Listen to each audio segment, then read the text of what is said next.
adelante con Lucía y tengo el gran gusto de poder conversar con ella. Lucía, ¿cómo estás? Muy buenos días. Buenas tardes contigo.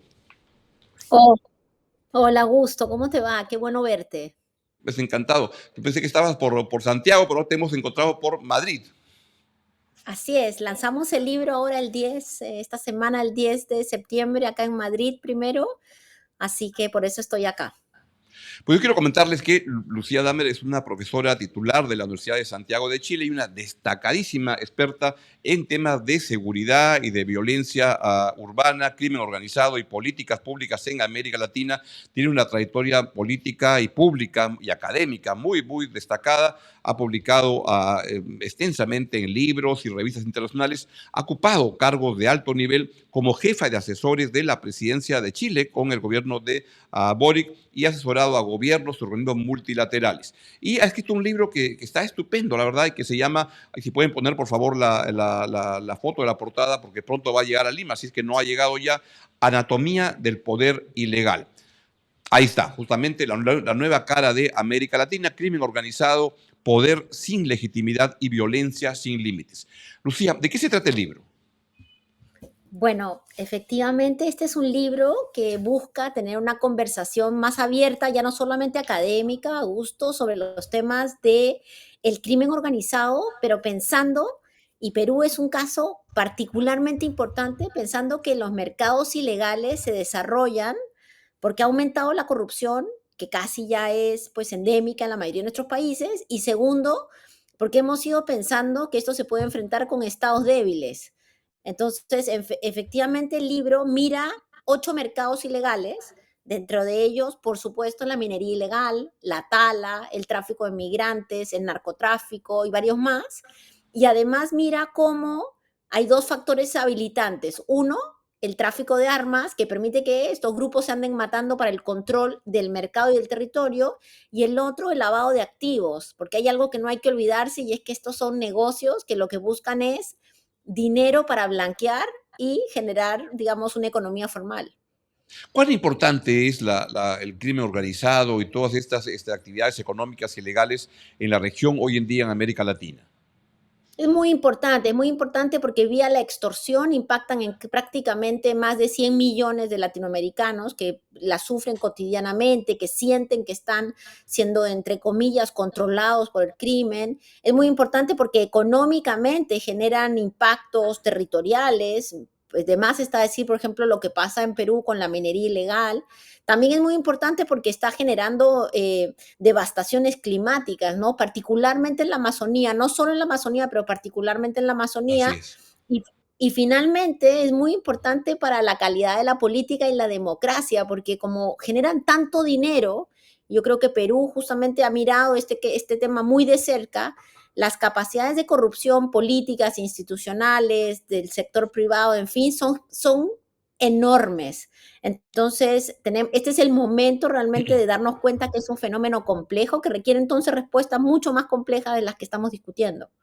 Sin duda, y la minería ilegal, pues tiene la bancada, el Congreso peruano es muy fragmentado, pero la bancada parlamentaria más fuerte es la de la minería ilegal, que no está en un solo partido, está distribuida en muchos partidos y saca unas votaciones cuando tienen que dar normas y leyes a favor de la minería ilegal, saca las votaciones más altas que puedan haber, logra 87 votos sin problemas. Pero entremos todavía a la investigación que has hecho que tiene que ver con toda la región.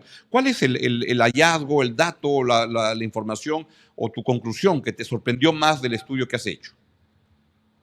Mira, hay 3 cosas que son muy fundamentales. La primera es que estamos tratando de enfrentar el fenómeno del crimen organizado de una forma totalmente superficial, muy electoralmente llevada, con recetas que sabemos que no sirven, cuando en paralelo lo que se ha ido consolidando son mercados gigantes que abarcan a toda la región, en diferentes niveles, por supuesto, pero que abarcan a toda la región, mercados flexibles, o sea, las organizaciones criminales ya no están solamente en un tema, mercados que tienen vinculaciones además con el mundo desarrollado, Mm. y que tienen una capacidad de corrupción importante. Eso te diría que es transversal. Lo segundo Lo es que segundo, estos mercados ilegales, y yo partí el libro estudiando la extorsión, especialmente en Perú, fíjate, Augusto, porque tienen un impacto en la vida cotidiana de la gente muy fuerte.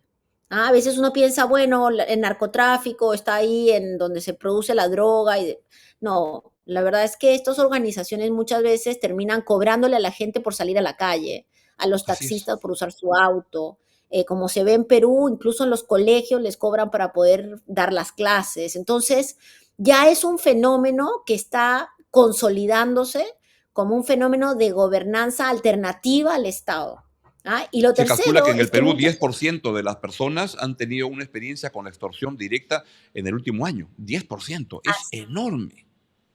así es, y esos son los que, digamos, los que reconocen algunos fenómenos como extorsivos, porque también hay otros que ya hemos naturalizado, ¿no? Hemos Por ejemplo, naturalizado el pago de ciertas cosas. O sea, cuando, por ejemplo, uno dice, mira, acá se formó un comité, entre comillas, de vigilancia en mi barrio, pero bueno, el comité de vigilancia en realidad está vinculado pues a los chicos que venden droga o a los que están con la prostitución informal o la trata de mujeres. Entonces tú tienes un fenómeno que ya no es un fenómeno gracioso de la economía informal, que ojalá se no. formalice, sino es verdaderamente un fenómeno criminal que le pone al Estado un desafío gigante, ¿no? Y lo tercero, que creo que es aún lo más difícil, es que a pesar de las dificultades, y tú lo mencionabas muy bien ahora con el tema de la bancada de la minería ilegal, la política está muy permeada por dineros que no son dineros legales, ¿cierto? Que son dineros informales, si tú quieres.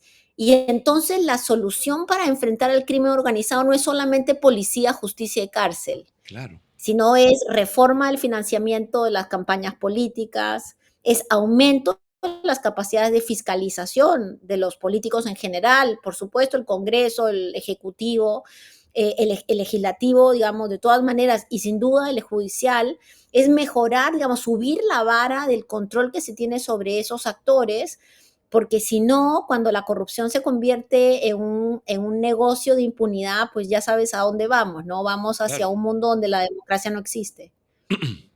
¿Cómo es el crecimiento? Esos son los tres hallazgos que has encontrado que son relevantes para el Perú, pero tu libro es sobre toda la región, ¿no? Y Así quisiera que es. nos hables de la región en su conjunto y luego volvemos al caso del Perú. ¿Es un fenómeno multilateral ya o regional al menos? Sí, es un fenómeno global. Cuando piensas, por ejemplo, en la minería ilegal, el oro que sale de Colombia o la tala ilegal, la madera que sale de la Amazonía brasileña, no se consume en América Latina únicamente, llega a Europa, llega a Estados Unidos. Las capacidades, las rutas que se han generado a todo nivel, que incluyen también corrupción de organizaciones en esos países, ¿no? Uno Claro. a veces se hacen medios como los locos de pensar de que nosotros somos los que somos ultra corruptos y en el mundo del norte no pasa nada, pues tampoco es tan cierto, ¿no? Y además, la otra cosa que es muy interesante es que ya no es solo narcotráfico, digamos, los grandes delitos organizados, sino que hoy Mm, día tú tienes tráfico de ropa usada, tienes contrabando de cigarrillos, que es un negocio claro. gigantesco, tienes enormes niveles de contrabando de algunos peces 48 horas. Entonces, lo que hay es una economía, Augusto, que ya no es una economía paralela, sino pareciera ser el La grueso de economía. la economía en muchos de la región. Así es. Y cuéntame que la manera de enfrentar este fenómeno, cuán efectivos, cuán correctos han sido la manera de encarar por parte de los gobiernos. Y te preguntaría si las políticas de militarización y de mano dura son las opciones preferidas por la gente. ¿Es la mejor opción? Sí, bueno, en el libro tenemos un semicapítulo sobre el tema Bukele, ¿no? Porque es como, pues hay una pulsión para pensar que Bukele va a ser la solución. Y efectivamente, ahí uno de los problemas principales que tenemos es que en la región latinoamericana, como es tan poca la seriedad política que le hemos puesto a estos temas, la volatilidad de las políticas es muy alta. Incluso políticas que han funcionado cambias de alcalde o cambias de ministro y pues cierran el programa porque quieren ponerle su nombre al programa, ¿no? Entonces tú tienes muy poca capacidad de saber qué sirve en la región. hay cosas que han funcionado sin duda, cuando tú ves por los programas preventivos en algunas ciudades de Mm, Colombia, pero hoy estamos ante lo que trato de decir en el libro es que la amenaza que estamos enfrentando es una amenaza mucho más grande que la que enfrentamos hace 10 o 15 años atrás. Porque hoy día tú tienes una composición, ya no del crimen organizado, sino del poder ilegal, donde tú tienes esa parte importante del mundo de la política y de las instituciones metidas en ese negocio. Entonces claro. ya no es tan fácil como buenos contra malos, ¿cierto? Como se decía antes. Bueno, acá hay unos malos que hay que tomar presos. No, no, ahora es mucho más complejo y cuando tú miras muchos de estos negocios no solamente están, digamos, en las periferias, están en los centros de las ciudades con cientos de millones de dólares invertidos en mecanismos que generan crecimiento económico. Y eso es una de las cosas que se ve, por ejemplo, en el Caribe, en Centroamérica, y seguramente en el Perú también. Entonces, lo primero que tenemos que hacer es seguir el dinero. Estos son negocios muy rentables Muy y lo que tenemos rentables. muy rentables, y lo que tenemos que hacer es ir a buscar a los dueños del negocio y no necesariamente a los más débiles del negocio, que son los que están en nuestras cárceles, ¿no? Y lo segundo, evidentemente necesitamos enfrentar los problemas que siempre han estado presentes, de que hacen que muchos de nuestros jóvenes recurran a la ilegalidad como forma de vida, ¿no? Y es que muchas veces no tienen educación, no tienen capacidad de Claro. trabajo y viven en condiciones deplorables. Y esas cosas no son que ocurren de un día para otro, sino que van poco a poco entrando y se van volviendo parte del paisaje natural, ¿no? Del escenario, la coreografía que acompaña al movimiento económico regular del país. ¿Qué papel juegan las élites económicas y políticas del país en que vaya avanzando estos sistemas de ilegalidad? ¿Cuántos se van mezclando y qué papel juegan ahora y cuál podrían jugar? En muchos espacios en América Latina, y están ahí en el libro, en varios de los ejemplos, las élites, mientras el dinero parece que viene de algún buen negocio, no revisan muy bien de dónde Claro. viene, ¿ah? Cuando hay dinero para invertir. Y eso uno lo ha visto, por ejemplo, en algunas industrias en México, donde ha sido muy evidente. También en Perú, ¿cierto? Donde tú tienes pues grandes inversiones sin un fundamento muy claro.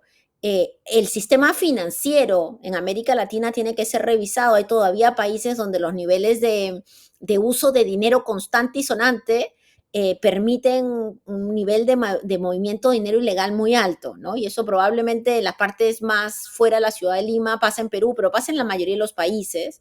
Y también la élite económica y política creo que tiene que reconocer, y eso es parte de lo que planteamos en este libro, que al ser una industria, ¿cierto? Como cualquier industria, lo que tenemos que ir a cerrar los incentivos de su desarrollo. Y uno de los principales incentivos es la capacidad de mover este dinero a lo legal. Y eso incluye abogados, contadores, pues eso no es los tres malandros que uno ve en la esquina, sino realmente son industrias muy grandes que en algunos países involucran, digamos, incluso servidores públicos, legisladores, congresistas. Entonces, ahí necesitamos también, yo creo, no solamente un acuerdo político de largo plazo, un poco más serio, sino también que el mundo de la élite económica reconozca que necesitamos un Estado más fuerte en estas discusiones que a veces uno dice, no, hay que cerrar ministerios, hay que tener menos gente. Bueno, si seguimos teniendo estados cada vez más débiles, estados ambivalentes, lo que vamos a terminar es siendo gobernados por los mercados ilegales. Ahora, pero ¿no crees que lo que está ocurriendo es que justamente están infiltrando las instancias de poder, políticas, democráticas, el sistema en general, económico, donde empresas legales se benefician de ese tipo de operación y son parte de la cadena? Y en la parte política se convierten en fuerzas políticas. Hay una campaña electoral que viene en el Perú donde sospecho que no es muy creativo decir que el principal financista va a ser la minería ilegal, que hoy día ya es más que el narcotráfico en el Perú. ¿Cómo genera una desconfianza en la gobernabilidad esta penetración que va ocurriendo? Bueno, es que ahí está, digamos, el comienzo del fin de las democracias, ¿no? Y parece, y tal vez muchos auditores creen que el fin de la democracia, bueno, no importa, no, sí importa, porque ahí están nuestros derechos, ahí está la capacidad de transparencia de las acciones públicas, también ahí está la limitación a ciertos niveles de corrupción mucho más estructural.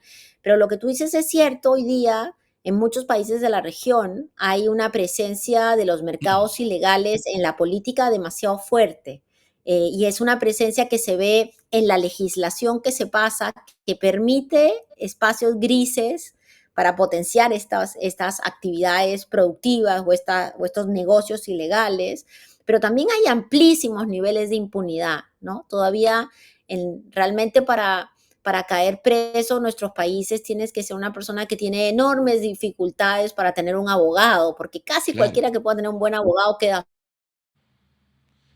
Era que esto es como un teatro, Augusto, donde algunos hacemos como que nos preocupamos mucho, pero luego al final del día metemos preso a una gente y dejamos que el mercado ilegal avance. Esto tiene enormes repercusiones, porque cuando el mercado ilegal avanza, no tenemos mejores colegios, no tenemos mejor salud, no vamos a tener mejor Claro. policía, muy por el contrario.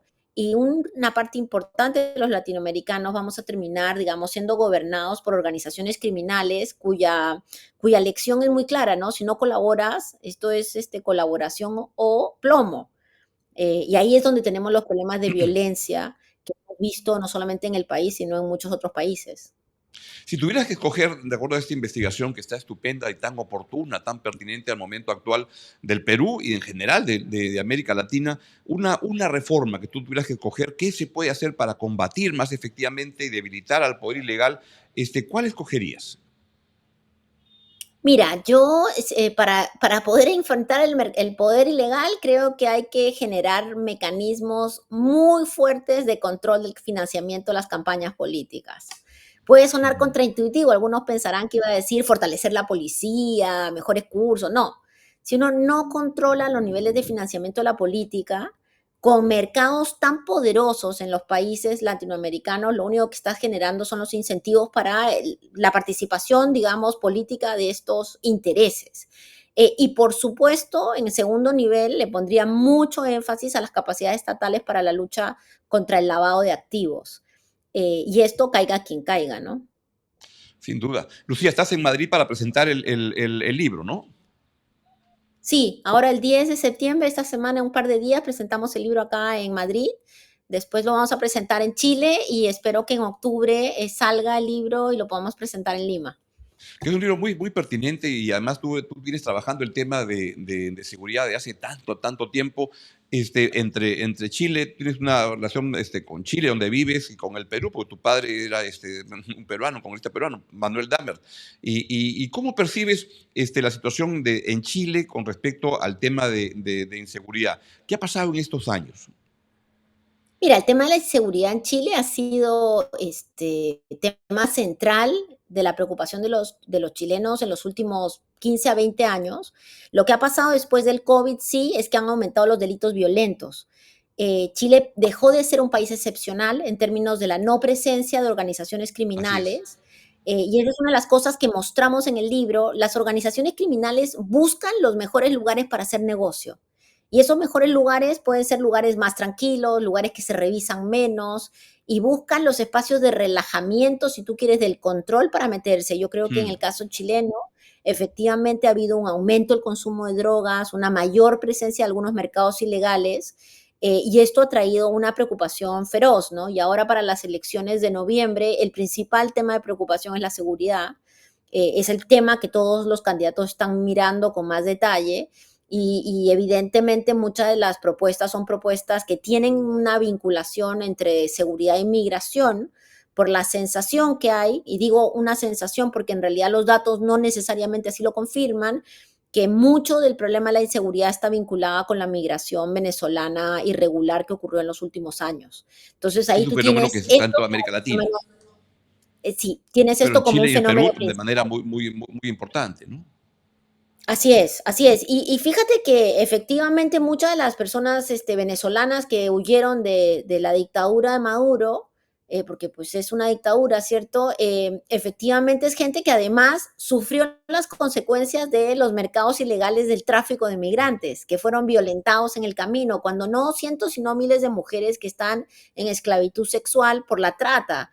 Pero al final del día, lo que sí ha pasado es que no logramos ver esos mercados y lo que nos hemos concentrado es, digamos, en el migrante irregular, en este caso particularmente el migrante irregular venezolano como un victimario, del fenómeno, cuando en realidad también responde a la construcción de unos mercados ilegales transnacionales en la región muy grandes. Lucía, el libro va a llegar al Perú, ¿te han dicho cuándo? ¿Para hacia octubre, cuando vengas a hacer la presentación, o ya se puede adquirir por acá? Sí. No, se puede adquirir online por ahora, pero yo espero que ya la primera semana de octubre esté allá en venta en las librerías.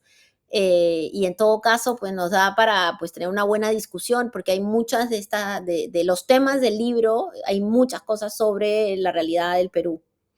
Sin duda. Y en Chile, en la elección de noviembre, va a ser un tema gravitante el de la inseguridad. Y en el Perú ciertamente lo es, porque es percibido como el principal problema del país. Y entonces, cuando estés por acá, avísame para que vengas ya al set y tener alguna conversación más amplia sobre el libro, sobre la seguridad, sobre el Perú, sobre Chile. Cómo te va el legado del gobierno de Boric. Tú participaste en el gobierno del señor Boric. ¿Cómo sientes que es el legado de estos años de esta administración? Pues es difícil hablar del legado porque todavía no ha terminado, pero hay cosas que son importantes del gobierno, y por supuesto que hay otras que requieren una revisión, pero te diría que el principal, si tú buscas como un titular, digamos, de lo que ha pasado, es que llegó un gobierno que ha logrado generar cambios con acuerdos políticos, ¿no? Con la oposición, que es la derecha, Hmm. y eso generó, por ejemplo, la reforma de pensiones, que era una cosa que estaba muchos años, y también una agenda de seguridad que ha aprobado muchas leyes que históricamente la izquierda estaba en contra o que no había estado tan a favor. Y ahí ha demostrado una capacidad de pragmatismo, ¿no? Porque al final del día llegar a gobernar es gobernar, no es el gobierno absoluto de las mayorías, sino realmente es el gobierno con todos. Y eso me parece que es un legado importante, sobre todo en estos momentos de polarización en general en la región y el ¿Se mundo. puede más o menos calcular quién va a ganar entre Katz y Jara, que son los que están punteando la carrera? Es difícil. Ahora estaba mirando los resultados del Gran Buenos Aires ayer y veía que Mira, la todas derrota de las Milei es muy, muy encuestadoras, fuerte, ¿no? sí, a Dios gracias, la derrota de Milei es muy fuerte y espero que eso genere en Milei, digamos, una reflexión no solamente sobre la hermana que al parecer estaba cobrando pues un porcentaje de lo que le tendría que ir a los jubilados, a los discapacitados, sino también en sus políticas económicas muy duras, ¿no? Pero las encuestas en general, si miras, se equivocaron de plano a plano. Hoy en día la política tiene un tiempo distinto, Augusto, así que Mm. más allá de que creo que en la primera vuelta pasará alguien de la derecha y debería de pasar Janet Jara, es difícil saber en qué condiciones y qué es lo que pasará en la segunda vuelta. Pero en Vamos a octubre ver. lo conversamos.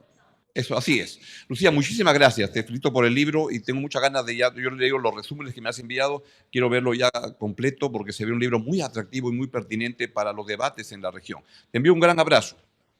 Gracias a ti, Augusto, que les vaya muy bien. ¿Ah? Nos vemos pronto. Muchas gracias. Señor Lucía Damer, que acaba de publicar este libro, Anatomía del Poder Ilegal, que como le digo es muy, muy pertinente.